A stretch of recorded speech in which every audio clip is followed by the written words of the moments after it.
Olá. Sabe quando a gente está dirigindo numa rodovia pedagiada? Passa ali pela cancela e paga. Ou, sei lá, quando usa um aeroporto que foi todo reformado. A gente pensa logo, obra do governo. Mas assim, a verdade é que, na maioria das vezes, quem está administrando tudo aquilo é uma empresa privada. Hoje, a gente vai mergulhar fundo num tema que parece super técnico, mas que define o nosso dia a dia: a delegação de serviços públicos no Brasil. A ideia aqui é entender como o Estado, que tem o dever de prestar esses serviços, passa lá a execução deles para a iniciativa privada.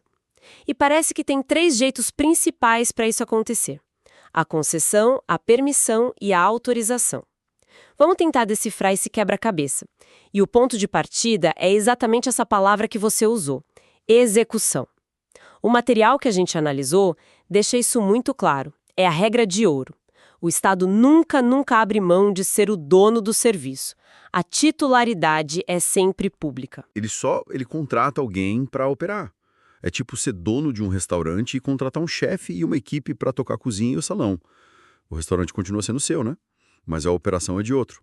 Essa distinção é a base de tudo. Certo, então vamos começar pela estrela do show. O modelo que parece ser usado para os projetos mais gigantescos: a concessão. Pelos exemplos que estão aqui, rodovias, ferrovias, aeroportos, a gente está falando de coisa de bilhões de reais. E a primeira coisa que o material destaca é que isso é sempre formalizado por um contrato administrativo. Por que assim tanta formalidade, tanta burocracia? Não dava para ser mais simples? Então, essa burocracia, nesse caso, é sinônimo de segurança. Pensa do ponto de vista do investidor. Nenhuma empresa, seja daqui ou de fora, vai colocar bilhões na mesa para construir uma hidrelétrica, um metrô, se as regras do jogo puderem mudar a qualquer momento, se depender do humor do governo que entra, sabe? Esse contrato super detalhado, com cláusulas bem rígidas, é a garantia de que o investimento está protegido por um longo prazo, 20, 30 anos. A complexidade é justamente o que atrai o dinheiro. Entendi. A segurança jurídica é o produto, no fim das contas. Exato. E o material diz também que só pessoa jurídica ou consórcio de empresas pode participar. Uma pessoa física, por mais rica que seja, está fora. Isso é só por causa do volume do dinheiro? Pelo volume, sim, mas também pela capacidade técnica, de gestão. Operar um porto não é só ter capital. Exige uma estrutura corporativa, exige expertise em logística, engenharia, regulação ambiental. São coisas que são de uma organização empresarial, não de um indivíduo, né? A lei parte do princípio que, para um projeto dessa magnitude, precisa de uma estrutura robusta. Faz sentido? E claro, para escolher essa empresa, o processo é o mais rigoroso possível. Uma licitação, ou concorrência, ou diálogo competitivo. Mas o ponto que mais me chamou a atenção foi sobre o risco. O material é bem enfático. O risco do negócio é da concessionária. O que isso significa na prática? Se a empresa construiu uma rodovia esperando 10 mil carros por dia e só aparecem 5 mil, o prejuízo é só dela. Em princípio, sim, é isso aí. Esse é o chamado risco empresarial. A empresa fez os estudos dela, apresentou a proposta e venceu. Se a demanda for menor que o que ela projetou, a responsabilidade de arcar com isso é dela. O governo não vai cobrir o rombo. Isso força as empresas a serem, assim, muito diligentes, muito realistas nos seus planejamentos. Ok, mas e se acontece algo totalmente fora do controle? Uma pandemia que fecha tudo, uma nova lei ambiental que exige uma obra caríssima que não estava prevista. A empresa quebra sozinha. Aí a gente entra no coração de quase toda a grande briga sobre concessões. A cláusula de equilíbrio econômico-financeiro. O material menciona ela como fundamental. A ideia é que a equação financeira original do contrato, Ou seja, a relação entre custos e investimentos e o que se arrecada com tarifa precisa ser protegida contra eventos imprevisíveis, eventos extraordinários. É o que a fonte chama de alha extraordinária. E como isso funciona na prática? vamos para um exemplo. Imagina uma concessionária que opera uma ferrovia. De repente surge uma nova lei de segurança que obriga a trocar todos os trilhos por um material 300% mais caro. Impossível de prever. Nossa, isso quebraria a equação original, certo? Nesse caso, o contrato precisa ser reequilibrado. As soluções podem ser várias. O governo pode autorizar um aumento na tarifa do frete, ou estender o prazo da concessão por mais uns anos para a empresa recuperar o custo extra. Ou até botar dinheiro público. Aí a discussão vira uma negociação super complexa. Entendi. Agora ficou claro. Não é um cheque em branco. A inflação normal, por exemplo, não entra nisso, né? Exatamente. Inflação é um risco comum, é previsível.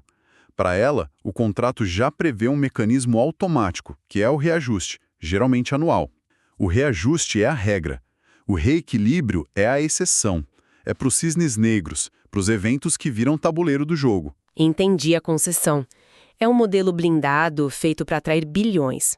Mas nem todo serviço público precisa de um tanque de guerra contratual, né? Uma linha de ônibus municipal, um quiosque na rodoviária, não movimenta essa fortuna.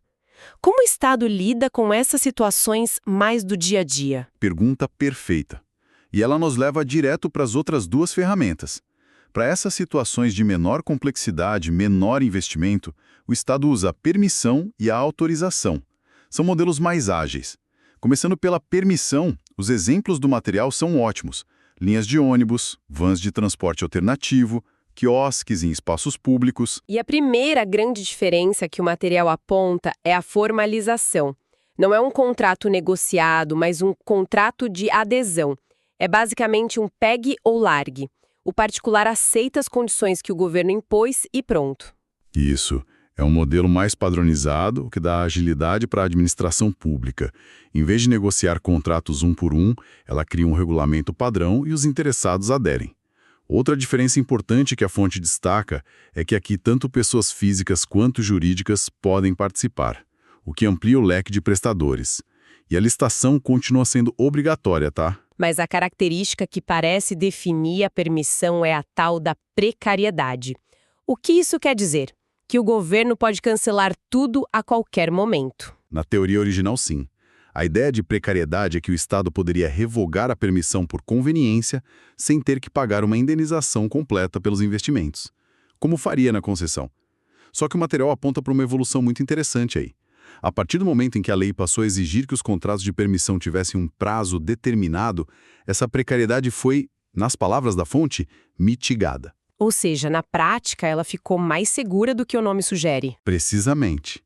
Ao estabelecer um prazo, o Estado cria uma expectativa de direito para o permissionário. Ele pode não ter a mesma estabilidade de ferro de uma concessão, mas a revogação sem motivo justo e sem alguma forma de compensação ficou muito mais difícil, muito mais questionável na justiça. Ela virou uma espécie de irmã menor da concessão. Interessante essa evolução. E para fechar o trio, a gente tem a mais simples de todas, a autorização. Os exemplos são taxistas, despachantes, até o uso de uma área pública para um evento de rua. Parece ser um modelo para coisas bem pontuais. Exato. A lógica da autorização é diferente. Ela é usada para atividades que são de interesse do particular, mas que o Estado tem o interesse em organizar, em fiscalizar, por uma questão de ordem pública. Não é o Estado contratando alguém, mas sim consentindo que o particular exerça uma atividade sob certas condições. E as regras são bem mais frouxas. O material diz que a formalização é um ato administrativo unilateral. Não tem contrato, é só o Estado dizendo, ok, você pode. E, em regra, não tem licitação. Isso não abre margem para favoritismo? Como se escolhe quem ganha uma placa de táxi, por exemplo? Essa é uma preocupação legítima. Por isso, embora não tenha uma licitação formal, complexa, o Estado é obrigado a usar um procedimento impessoal para escolher. Pode ser um sorteio público, um credenciamento onde todo mundo que cumpre os requisitos é aceito. O objetivo não é escolher a melhor proposta, mas garantir isonomia. E aqui a precariedade é total, sem mitigação. O Estado pode revogar a autorização quando quiser, sem dever de indenizar. O taxista, por exemplo, não é dono da placa para sempre. Exatamente. Se o município decidir reestruturar todo o sistema de transporte, ele pode revogar as autorizações. A autorização não gera direitos adquiridos. É um instrumento mais flexível que o Estado tem, um ato de consentimento que pode ser retirado. Certo, vamos tentar organizar isso tudo. Se eu entendi bem, a gente tem 3 níveis. No topo, a concessão. Um contrato administrativo blindado, estável, só para empresas, com licitação pesada. É para os projetos de infraestrutura. Perfeito. É o modelo para investimentos de longo prazo e altíssimo vulto. No meio, a permissão. Um contrato de adesão que nasceu precário, mas hoje tem mais estabilidade por causa do prazo. Serve para pessoa física ou jurídica e também precisa de licitação. É um modelo intermediário, né? Para serviços como o transporte municipal. Isso. Um modelo mais flexível que a concessão, mas com bem mais segurança que a autorização. E, na base, a autorização. Um ato unilateral do Estado, totalmente precário, para pessoas físicas ou jurídicas, e que não exige licitação formal, só um processo justo de seleção. É um modelo leve para atividades pontuais. Lembrei agora da discussão sobre os food trucks na minha cidade. A prefeitura queria organizar e a briga era justamente essa. Os donos queriam segurança, mas o modelo que se encaixava era o da autorização, que é super frágil. Esse seu exemplo é perfeito. Ele ilustra exatamente a tensão na prática. E ter essa clareza sobre os três modelos nos ajuda a evitar o que a fonte chama de erros comuns ou pegadinhas de prova, que na verdade são os pontos que mais geram confusão. Vamos a elas. A primeira que o material aponta é algo que a gente já discutiu. Afirmar que uma concessão pode ser dada a uma pessoa física. Eu mesma teria caído nessa antes. Agora sei que é impossível. É coisa de empresa grande. Correto. A segunda é confundir as modalidades de licitação. Dizer que uma concessão, que envolve bilhões, pode ser feita por um convite ou uma tomada de preços, que eram modalidades bem mais simples, e que nem existem mais na lei nova. A lei exige os procedimentos mais robustos e transparentes que existem, a concorrência ou o diálogo competitivo. A terceira parece ser a mais clássica. Confundir os conceitos e dizer que a concessão é um ato precário. É o oposto. A alma da concessão é a estabilidade, a segurança. Precariedade é a palavra-chave da autorização. E essa confusão é fatal, porque inverte toda a lógica do sistema. E tem uma última pegadinha que envolve um princípio fundamental: a continuidade do serviço público. A armadilha é pensar que, se um contrato de concessão for anulado pela justiça, por fraude na licitação, por exemplo, o serviço para. A rodovia fecha até tudo se resolver. Isso seria o caos, imagina, fechar uma grande avenida ou... desligar uma usina. Exatamente. O serviço público não pode parar. O material é muito claro nisso.